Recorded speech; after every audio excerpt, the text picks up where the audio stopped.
Thank you, Ocean, and good morning, everyone. My name is Mathieu Paulet. I'm a technology reporter here at Politico. So digital sovereignty has moved from a concept to something much more concrete in very little time, as Europe is asking harder questions about its own economic and technological dependence. As we see it increasingly, governments, public administrations, and companies across Europe are actively looking at their reliance on foreign tech. The question being no longer only whether Europe should care about sovereignty, it is how fast Europe can move and how far it is willing to go. The European Commission is preparing a highly anticipated tech sovereignty package, while the European Parliament is working on simplification to help our companies. At the same time, US officials in the industries are warning against decoupling, if not protectionism.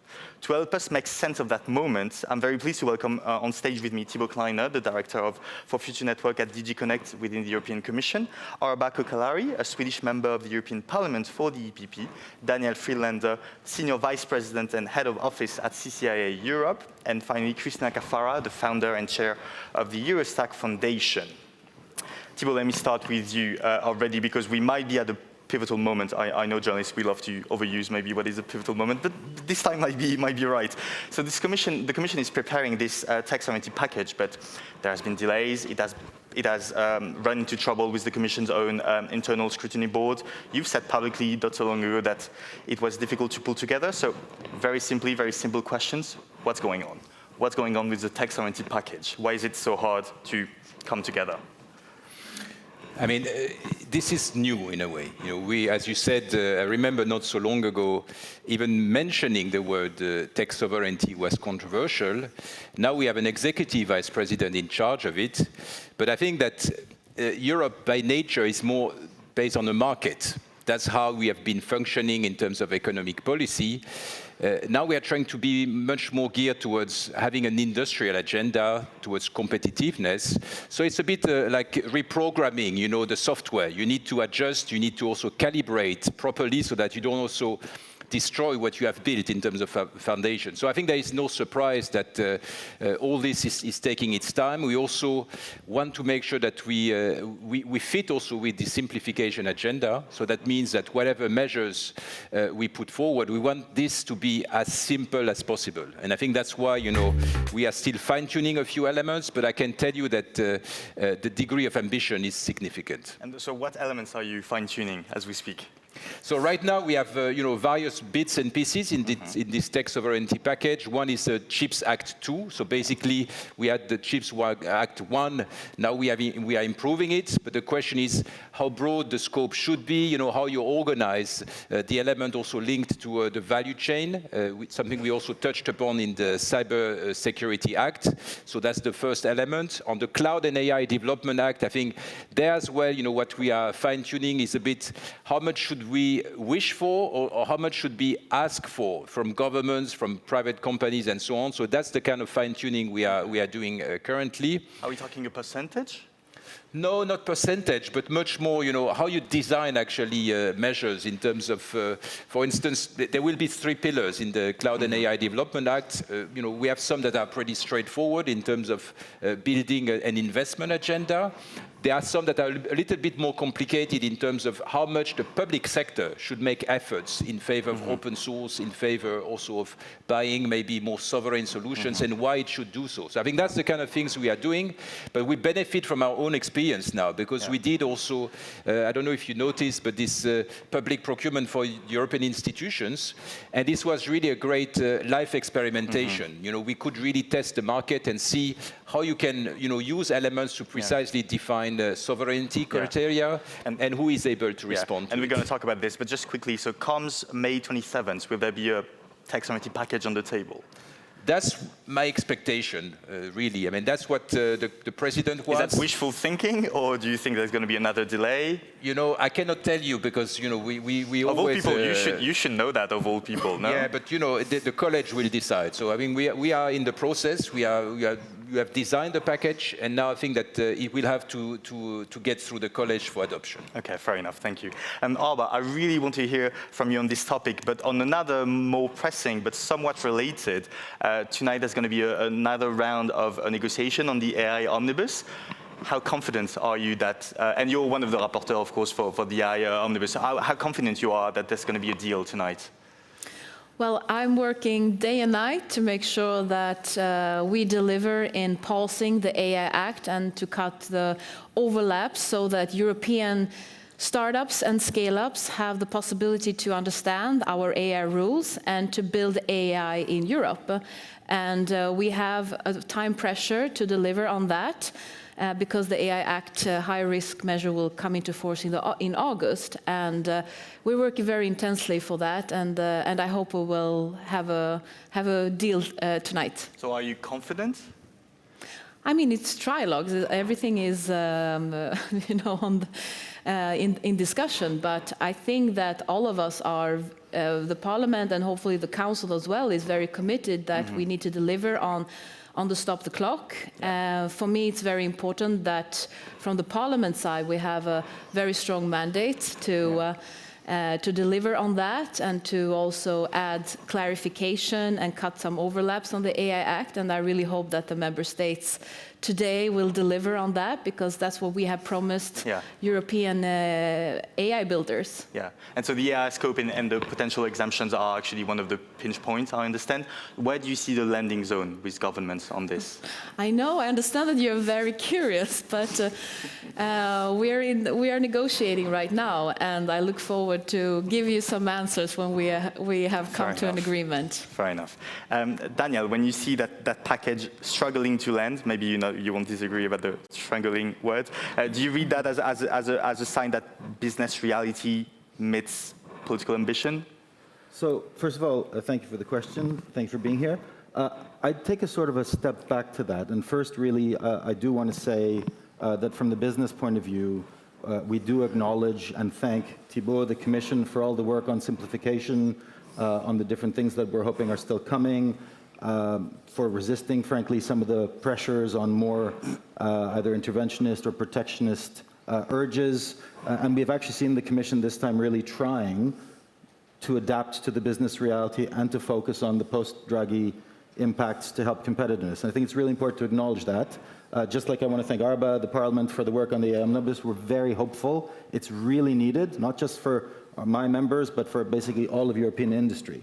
But the message that I take from these two things is that these are fixes from sort of older, tried and failed ideas that Europe now realizes have to be fixed for business, for all business to succeed. And so that's why our big concern as industry, with all the things that Thibault mentioned are coming, is that they actually focus on the simplification side, not on more sort of complexification, putting up more walls, creating more barriers, even if they're well-intended, because if we create more barriers or problems, like we've seen, then we'll have to go back, more omnibus, more fixing, go back into the series of discussions that we've had, where also we've seen sometimes, unfortunately, member states are hesitant also to change some of the things once they're there. So business is hopeful. We see really strong motivation to change things, and we're hoping that with what comes next, we won't take a step back, but we'll actually take a step forward. And to me, that means for everyone, that means continuing to acknowledge that an open global ecosystem actually benefits everyone, including European companies abroad, and that's sort of our key focus right now. Christina, I know as a general rule you try not to expect too much from legislation, but still, do you see that package as a sign that, okay, Europe is getting serious about this issue? Well, of course it is getting serious, and of course what Thibault is saying is important, and the discussion on the AI Act is important, and we all acknowledge that the Commission has made enormous steps forward in this dimension. A year ago I was here explaining still what Eurostat stood for, and we are much further down the line with this discussion and this conversation. That said, I want to take a step back too, because one of the things I find disturbing in the entire debate in this town, including in the journalistic bubble, is the framing of this debate as if it was still an old-fashioned discussion about procurement, the sensitivity of the stakeholders, some regulations, some element that needs to be decided. It's as if we're still talking about whether the chlorinated chicken is preferable to or more expensive or less expensive than the other chicken.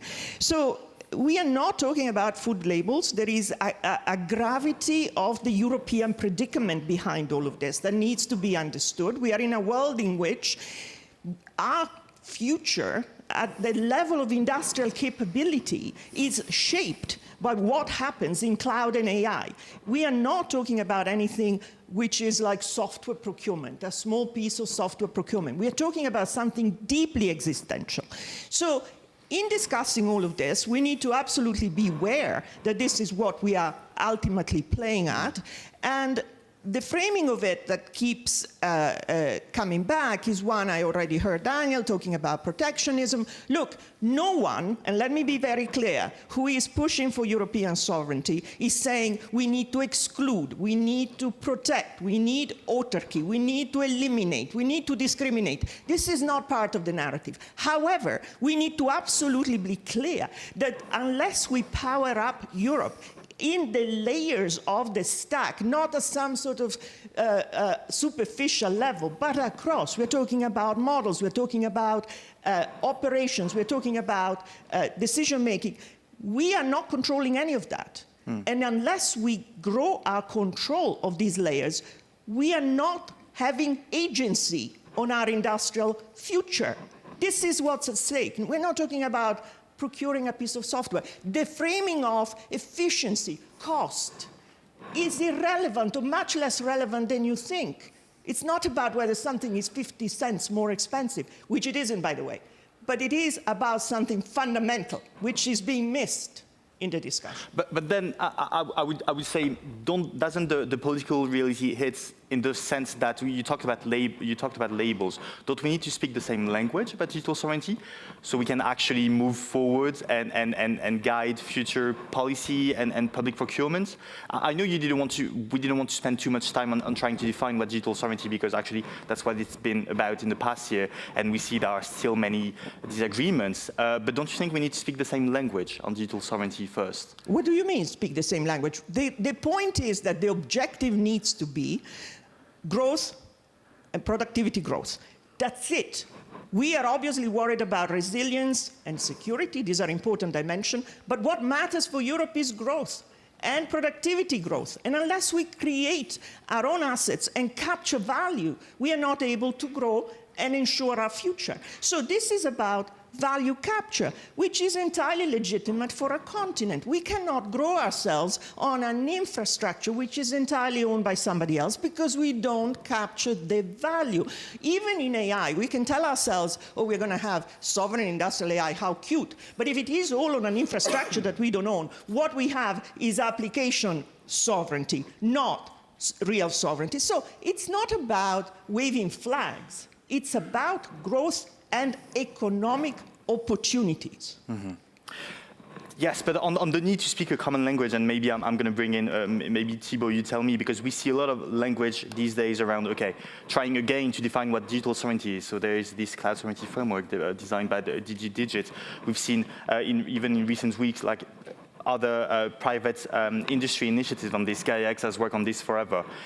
EUCS is not so long ago, right? And all of those initiatives have always failed to really find a consensus of, okay, what we put behind digital sovereignty, which to me, but maybe I'm wrong, is the first step to actually driving investment, driving that money to what qualifies as European solutions. So do we need to have this common language, and can we have it? We see the France and Germany are actually working also actively to try and come up with joint criteria, and they are struggling. I mean, clearly we need to define frameworks, and from my position, that's what the EU is about. Our role is to harmonize elements so that we can have a single market. Our role is also to establish clarity in terms of what it means in terms of a sovereign service and what it means when it's not.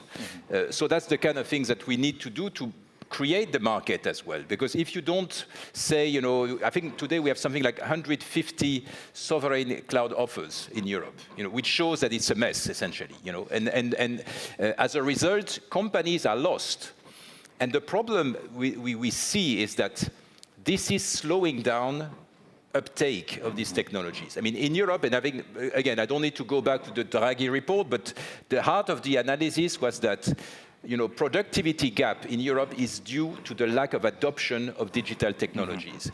If we are serious about this, we need to build the trust so that SMEs, 50% of our GDP, will move in and adopt these technologies. And that's where standards, definitions, safeguards can help, because they create really a level playing field and they make things happen, and that's what we are working on with this tech sovereignty package. And I would very much subscribe to what was said. It's not about exclusion. It's about building our own capabilities and making sure also that people start co-developing instead of just buying, passively technology. That's really what sovereignty is about. It's about also making it here. Alba, do we need to draw a line in the sand on between what's sovereign and what's not, or is it just like a Brussels bubble talk? I think we need. I mean, if you define it, we will have to also say what it is not. I mean, I think it's de facto the result. Yeah, Alba. Yeah, I think everybody now can agree that we have been too dependent on US and China on our critical, and Russia on our critical infrastructure. I mean, just see like 80% of the digital products and services that are used in the EU come from outside of the EU. And but now we have to define it. What does tech sovereignty really mean? I would say the best sovereignty we can have is not to have more bureaucracy or to have new regulations. The best sovereignty we can have is to make sure that European companies can scale globally, because that is the success what the Americans and Chinese have done, that they have built companies who could scale globally and take market shares. We cannot think that we will protect totally our market, become protectionist, only think about start in France, build in France and only Europe, and exclude everybody else. If we're going to win the tech race, we need to have global exporting European companies. That's why the competitiveness agenda is super important. That's why these omnibuses are very important, to cut the overlaps, the bureaucracy costs that makes European competitors falling behind the American and Chinese competitors. So we need to do our own homework on how we can make European startups grow globally. But I know that it's going to be a political debate in Brussels, in the member states, in the European Parliament, on what do we mean with sovereignty. So when these packages come from the EU Commission, for sure there will be a debate in the Parliament on what do we mean. Should we, for me, it means we need to build competitive European companies that can compete with the American and Chinese. It doesn't mean that we have to become protectionist, and that I think we will have a political debate about. Mm-hmm. And yeah, looking forward to it. Daniel, we see across Europe so many examples in the past year of local governments or local governments trying to move away from US tech.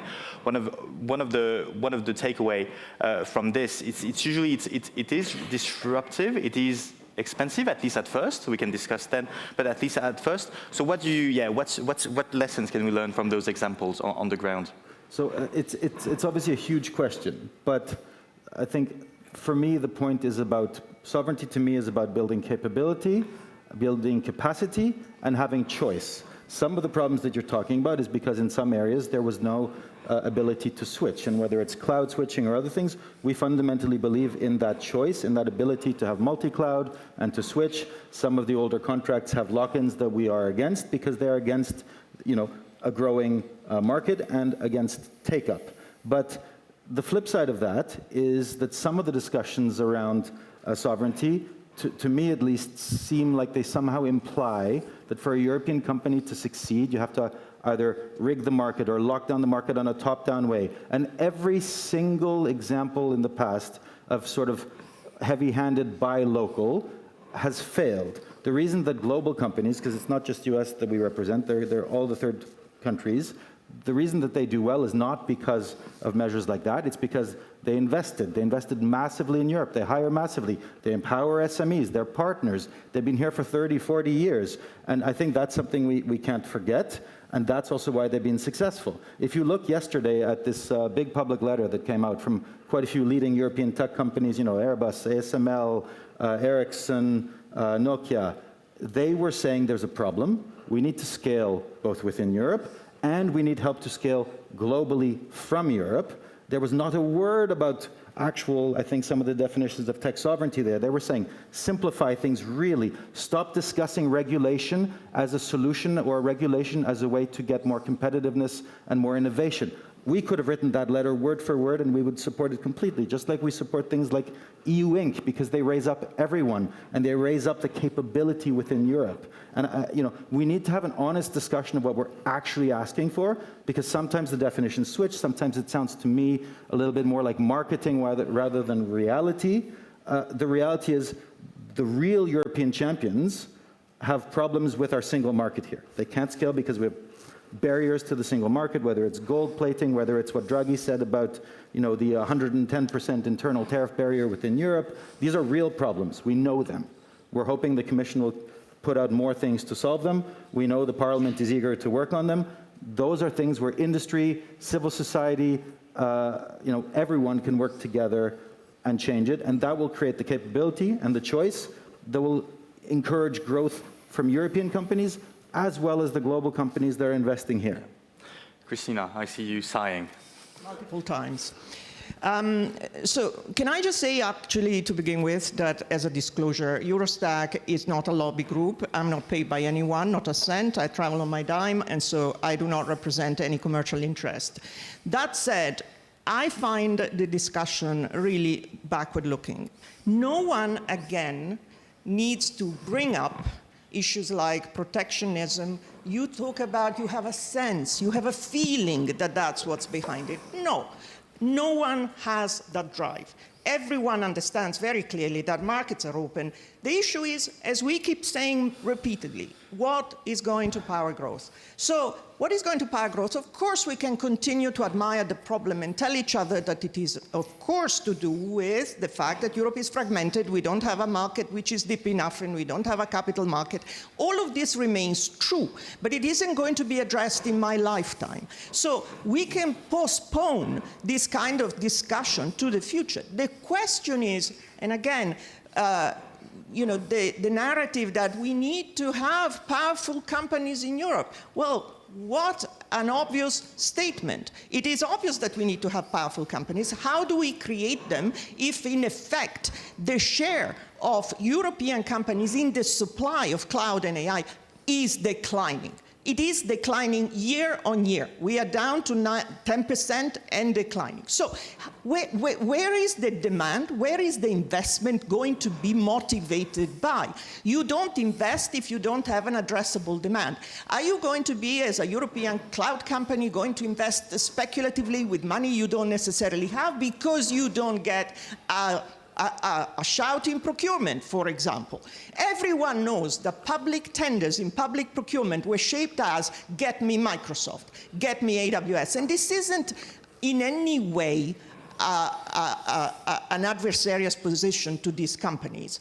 They're perfectly fine and they're good at what they do. But the point is we need to create more competition for allowing Europeans to actually tender in these procurement opportunities. This is the public sector. And frankly, I do not know what is so difficult with the idea that as we're talking about public money, my money, taxpayer money, we want, and it's not a scandal to suggest that at least a portion of that might be directed to buy European products. We're not saying 100%, we're not saying 50%, we're not saying anything like that, but it is normal. By American Act. These things exist in every jurisdiction. It isn't a scandal, it isn't eccentric, it isn't protectionism. It's just saying, well, can we have some of the public money directed at buying something that powers up Europe? Private sector, you cannot mandate anything. So no one should run around screaming about that because no one is mandating the private sector to buy anything. And there needs to be a job which is Do we see an opportunity there? Is there an incentive to buy European? Again, I see it, because companies are coming to me at Eurostack and say, we want to switch.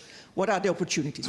Mercedes, insurance companies, pension funds, banks, they want to go and want to try something else. Christina, yeah, let's hear it maybe from other panelists. Arba, maybe let's bring you in on do we need to introduce more Buy European flavors also in Europe? I think there definitely has to be an awareness how we can incentivize and boost our European competitors so we can build our capabilities to compete with the American and Chinese, especially the Americans. I mean, this is not rocket science. We have good examples on how to build great tech companies in Europe. I live in a quite small country in the north, in Sweden, but we are totally overrepresented in building unicorns. We have the most unicorns after Silicon Valley. Sweden is also the country in Europe, together with the UK, after the US and China, who spends the most AI investment, private AI investments. We have had the most listings in Nasdaq Stockholm after New York. I mean, we're doing something right here. The problem for Swedish startups, who their competitors are the Americans, they feel difficult to scale in Europe because of the overlaps, the bureaucracy. We're not harmonized, different rules. EU Inc. is crucial for that. Our overregulation on tech and digitalization, GDPR, everything is a big problem. They go directly to the US. And the US have much more investments and money. I would say that if Germany and France and other countries would have done pensions reforms to put capital in the stock exchange, in the market, we will have massively more money to fund our European startups. If more member states would have introduced an investment and savings account like we've done 14 years ago in Sweden, where half of the population is using it now, the household economies will increase because those savings are in the stock exchange and those money are going into European startups. I mean, Draghi says it in the report that it's not a lack of capital in Europe, it's because they're sleeping in the European bank accounts. My country, Sweden, is the exception for that. We have the recipe on how to build global competitors and unicorns. Please, all member states, take that as an example, do your national reforms, and here in Brussels, it's not about creating new grandiose projects to become sovereign. It's about making the business climate in Europe as good as possible so that European startups can actually grow here. It's about regulation, it's about investment, it's not rocket science. So I hear you on simplification, capital markets, harmonization, scale. Danielle, what about public procurement as well? So spending taxpayers' money on cloud and AI that actually supports the European industry. Is that a good lever? Well, obviously, the public sector in a lot of countries is under serious strain. So the point of making that the cost doesn't matter to me is not the case.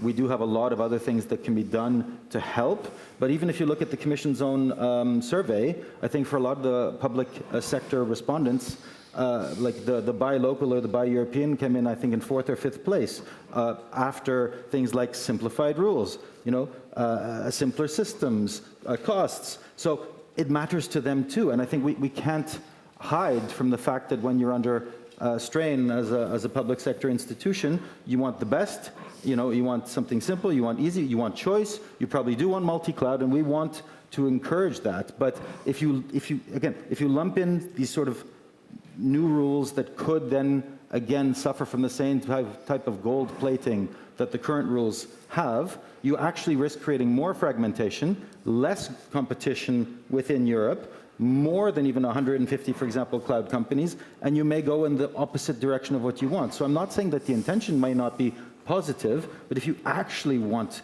that competition, that kind of sort of more interventionist thing from our point of view doesn't work, and it has not worked in any of the countries where they've tried it. And that's perhaps also with all these problems to the single market and no capital unions market, all these things, why, according to the IMF data, a lot of the big European companies, whether they're startups or the larger ones, earn more outside of Europe than within. And then you get to the whole reciprocity point where that might impact some of their revenue abroad if you start putting these limitations even on public procurement here. You know, the companies you're talking about, whether it's like Legora, Ericsson, Spotify, they earn more outside of Europe than in. Unfortunately, and this is where I really disagree with you, Christina, we can fix these problems not just within your lifetime, but within a few years if there's a political will on the bigger things, and that's what we all should be pushing for. It's what you're pushing for. It's what the President of the Commission has been talking about, and now we need that follow-up quickly. And if you want to react to this quickly, Christina, please? No, just go to Thibault and then Fair enough. No, Thibault, actually, yeah, I was gonna go to you. So is public procurement like a good lever or a risky one, something interventionist? I mean, if you look at what is happening globally, I mean, how did Amazon Amazon Cloud emerge? It was a contract by the US government. Mm-hmm. How did Microsoft emerge 30 years ago? It was a contract by the US government. How did many of these companies emerge? It was a contract by the US government. So, I mean, I think also there, you know, it's not the magic recipe, but of course, having a customer is the best thing you can have as a company. So there are many customers. One of them is the government, and I don't think we should just exclude this as an opportunity. At the same time, I think we should not also see this as, you know, the magic recipe for Europe's competitiveness. I think for me right now, when you start saying it's maybe an epochal situation. Yes, I think it's about also who we are as Europeans. I mean, are we up to the task? I mean, the other day I was struck by statistics showing that in several European countries, the GDP made by tourism is getting close to the GDP made by industry.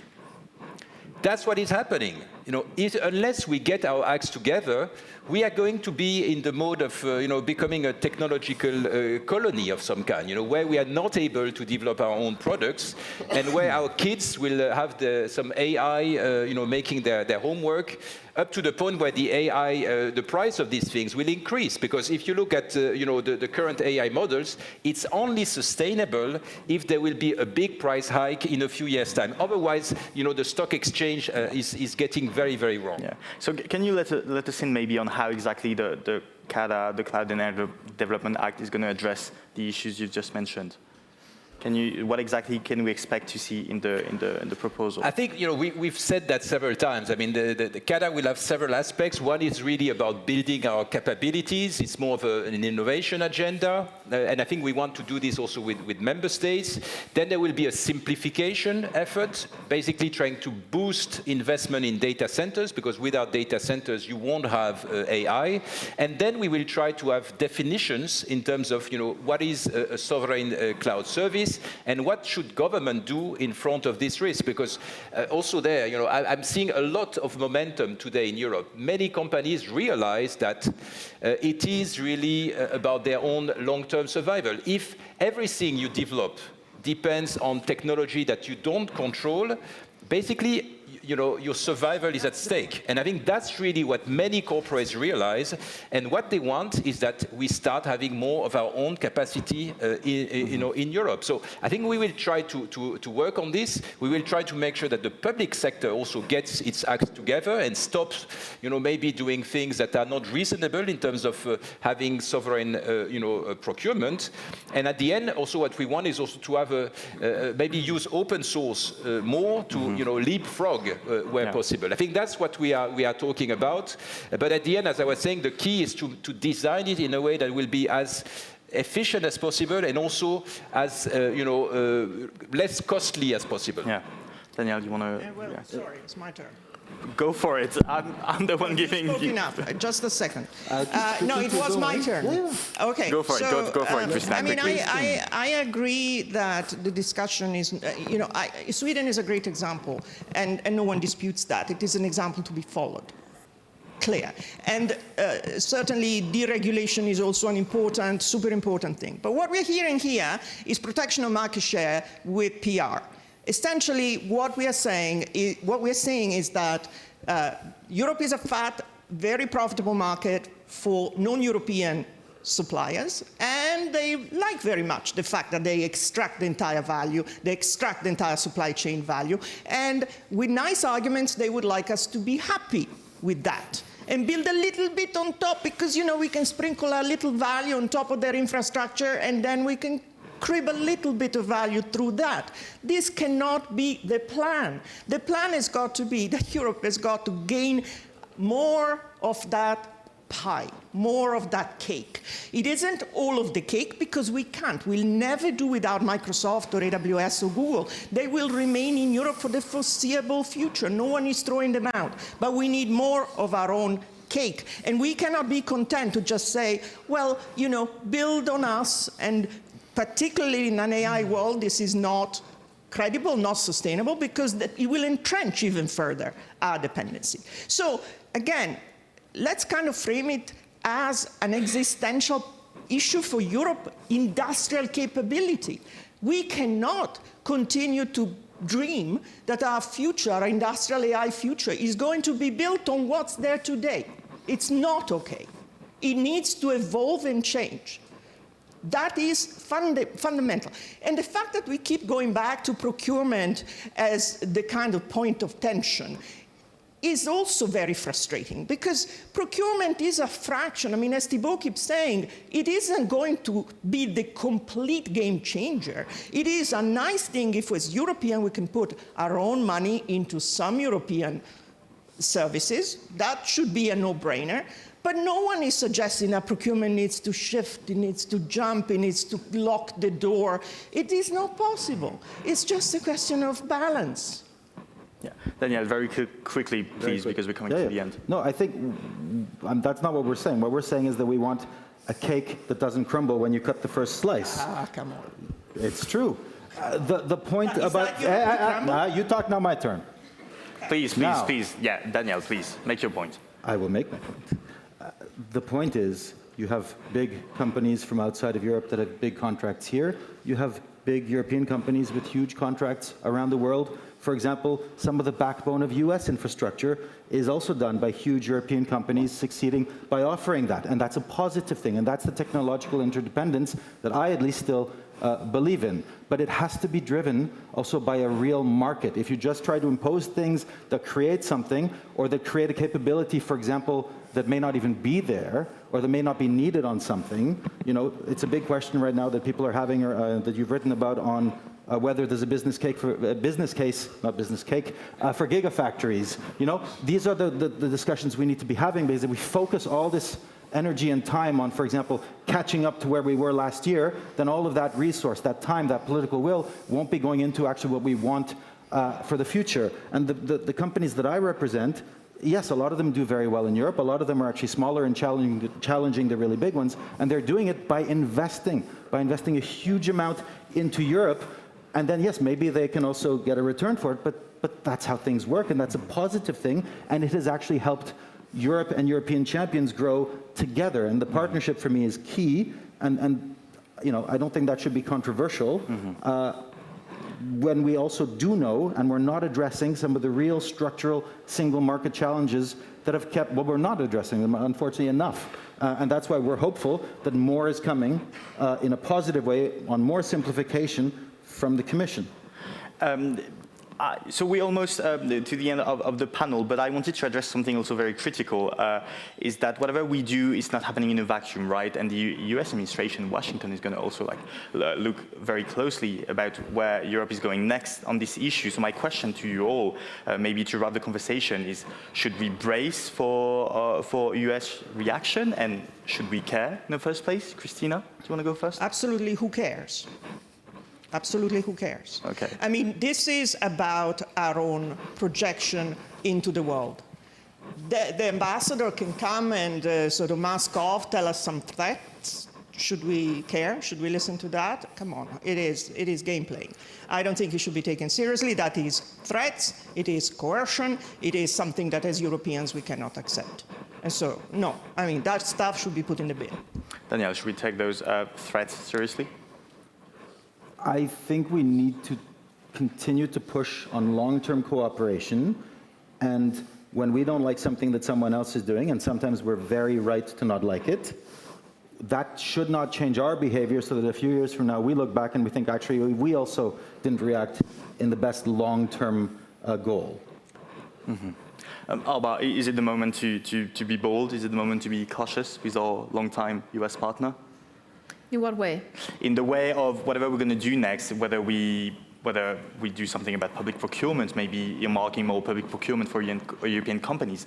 Maybe we can expect some reaction from the US. The US has long warned that the EU regulations are unfairly targeting their successful companies. So maybe we could brace for strong reactions.